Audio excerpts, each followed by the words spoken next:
Gemini, hi! Welcome to Mr. Queen PH at titingnan natin ang energies ng inyong kaperahan, money, career, finances ngayong March 2024. This is a general reading. Just take what resonates. Watch your Sun, Moon, Rising, Venus for other messages. Thank you sa lahat ng mga sumusuporta dito sa ating channel. Just a reminder, gamitin nyo lamang ang reading na to bilang gabay. Pa-follow, like na rin ang ating Facebook at TikTok. Lahat po yan, Mr. Queen PH. And please like, share, subscribe, turn on post notifications para lagi kayong updated sa ating mga readings. And please check out my Shopee. Available ang mga protection and prosperity items, bracelets, zodiac sign bracelets, and many more.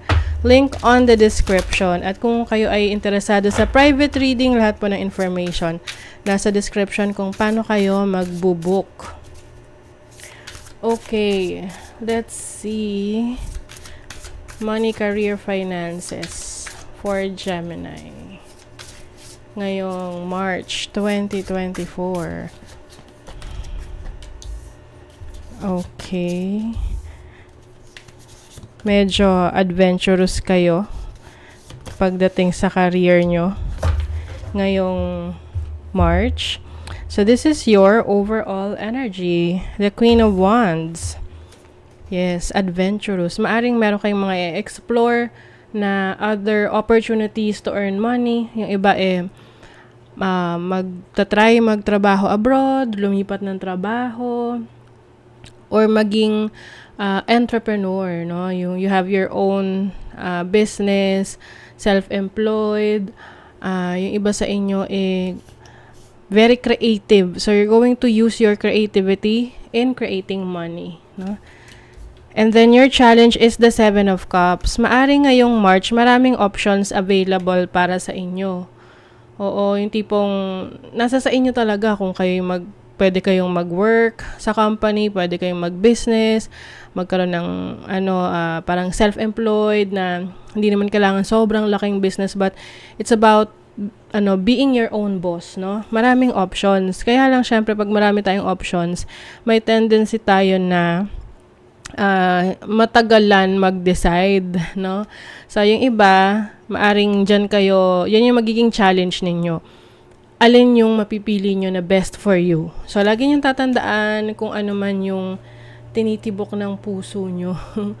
yun. Yun yung magbibigay sa inyo ng best option to consider. And then, your opportunity, you have the 5 of Wands. Okay, very tight ang competition sa'yo sa career, sa business. Parang gusto mong makipagsabayan kasi, no? Sa mga nakikita mo na umuunlad in their own career, in their own businesses. So, talagang very competitive yung energy mo. At malaki ang opportunity mo na malagpasan sila, no? Kung hindi mo man kung hindi man malagpasan is mapantayan mo rin yung mga kakompetensya mo or yung mga inspiration mo. Kasi 'di ba, kapag sa business or trabaho, meron tayong inspiration na yun yung peg natin, yun yung bet natin na ma-achieve or malagpasan. Okay? So, and then your blessing, ang ganda the 3 of Wands. This is exploring other opportunities. Marami talaga na nag-o-open na options sa inyo. As in, nasa sa inyo na lang kung ano yung pipiliin ninyo. Yung iba, this is, parang, labas ng comfort zone mo to Oo. Kung kayo medyo naboboringan sa life ninyo, sa career ninyo, sa business ninyo, maaring meron kayong i-explore ngayong March na kung saan lalabas kayo sa comfort zone ninyo, tapos meron kayong madidiscover about yourself. Parang meron kang tinatanaw sa malayo Oo, nandun yung goal mo, gusto mong puntahan, and very excited ka. And I think meron ding mga kumukumbinsi sa'yo ngayon na gawin yan. So, this is about expansion. Pagpapalawak, pagpapalago ng mga nasimulan mo at mga bagay na meron ka na ngayon. So, yung iba, opportunities rin to abroad. Meron kayong i-explore. or sa ibang lugar. Oo, basta I feel like you are going out of your comfort zone.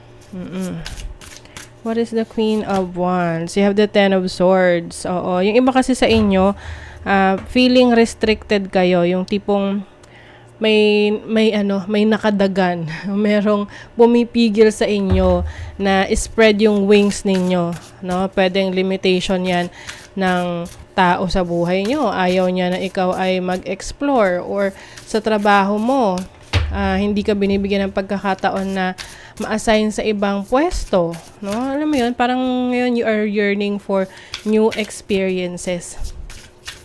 What is the Seven of Cups? You have the Chariot. Oh, finally, makakapag-decide ka ng best for you. Oo. Kaya lang, hanggat hindi ka nakakapag-decide, syempre, stuck ka dyan. So, nasa sayo yan kung gugustuhin mong ma-stuck ka sa isang sitwasyon dahil hindi ka makapili, or mag-move forward ka. Kasi I see this as an opportunity for you to move on, to move forward, to go to a new direction. What is the Five of Wands? Oh my goodness. You have the Death card. So, transformation, endings, and new beginnings. You have the opportunity to change your life, no? Ngayong March. Major transformation, major change, no? For you ngayong March. Sa career, sa trabaho. Talagang, pwedeng yung iba, masasabi mo, drastic change. Kasi pwedeng, matitrigger ka lang dyan, and then, magde-decide ka na, okay, ito yung gusto kong gawin sa buhay ko. Gusto kong baguhin yung estado ng career ko, ng trabaho, ganun, ng business. So, what is the Three of Wands? You have the High Priestess. You are divinely guided. Okay, Gemini. Divinely guided ka sa kung saan man itong path na tatahakin mo. You are, yung intuition, yung instinct, malakas siya. Kaya kailangan, you tap into that, kasi minsan hindi mo siya pinapansin kahit na marami ng signs na pinapakita sa iyo ang universe na ito yung gawin mo, or ito yung path na tahakin mo, kaya lang minsan hindi mo pinapansin. Pero once you tap into your instinct, your intuition, talagang a lot of blessings are coming in sa iyo. In need of help, assistance, and guidance, yes. So you are going to be asking for help sa iba na mas may experience, or alam mong knowledgeable dito sa mga decision making na gagawin mo sa trabaho mo, sa career mo. Someone is willing to help you, guide you. News is on the way. So, merong magandang balita na parating. I think itong news na to na parating ngayong March ay magbibigay sa iyo ng impormasyon para makapag-decide na nang gagawin mo sa iyong trabaho, career, or business moving forward. May marriage. I think itong marriage na to is related sa pagsasama. Pwedeng pagsasama ng dalawang tao pagdating sa business partnership din to, no? But for some of you, maaring yung inyong asawa, kung may asawa na kayo, ay makakatulong sa decision making, or meron siyang pwedeng maiambag sa mga gagawin mo moving forward. And some of you, business partnership to with others. Pwedeng may nagko-convince sa'yo na, ito subukan mo, or ito gawin mo, ito yung makakabuti sa'yo. Ayan. So, pwedeng yan yung i-consider mo. Let's see, ano pa. Accept the inevitable, let go of the past, and welcome a rebirth to begin. O, diba? Meron ka talagang i-let go yung past mo. Tapos, may rebirth, may bagong ikaw. Galing. There's a new you. Parang, you're going to reinvent yourself, no? Ito yung tipong pag nakita na ka ng ibang tao na kilala ka a few years back, or a few years ago. Sasabihin sa'yo na, uy, ang laki ng pinagbago mo, o, diba? Ang laki ng in-improve mo.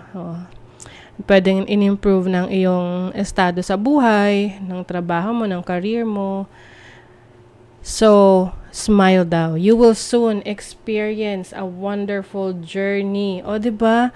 Of inner discovery. Ito yung nabanggit ko sa inyo kanina na i-explore nyo about yourself. So, meron kayong inner discovery.